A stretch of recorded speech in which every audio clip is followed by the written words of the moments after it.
राजा था, उसके कोई पुत्र नहीं था। राजा बहुत दिनों से पुत्र की प्राप्ति के लिए आशा लगाए बैठा था, लेकिन पुत्र की प्राप्ति नहीं हुई। उसके सलाहकारों ने तांत्रिकों से सहयोग लेने को कहा। तांत्रिकों की तरफ से राजा को सुझाव मिला कि यदि किसी बच्चे की बलि दी जाए तो राजा को पुत्र की प्राप्ति हो सकती है।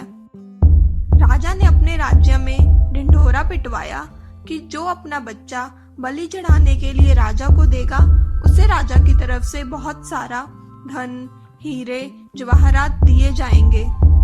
एक गरीब परिवार में कई बच्चे थे। एक ऐसा बच्चा भी था जो ईश्वर पर आस्था रखता था तथा संतों के सत्संग में अधिक समय देता था।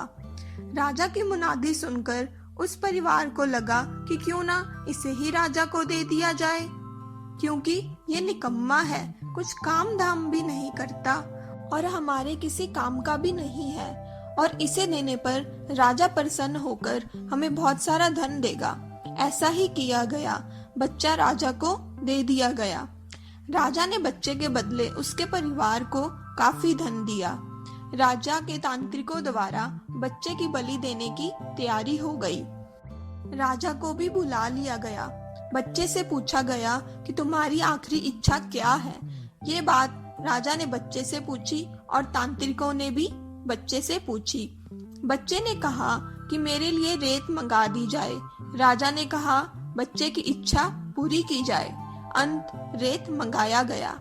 बच्चे ने उस रेत से 4 ढेर बनाए और एक एक करके बच्चे ने 3 रेत के ढेरों को तोड़ दिया और चौथे ढेर के सामने हाथ जोड़कर बैठ गया और उसने राजा से कहा कि अब जो करना है आप लोग कर सकते हैं।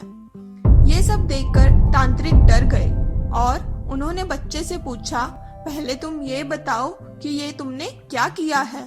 राजा ने भी यही सवाल बच्चे से पूछा तो बच्चे ने कहा कि पहली ढेरी मेरे माता पिता की थी। मेरी रक्षा करना उनका कर्तव्य था, परंतु उन्होंने अपने कर्तव्य का पालन ना करके पैसे के लिए मुझे बेच दिया, इसलिए मैंने ये ढेरी तोड़ दी।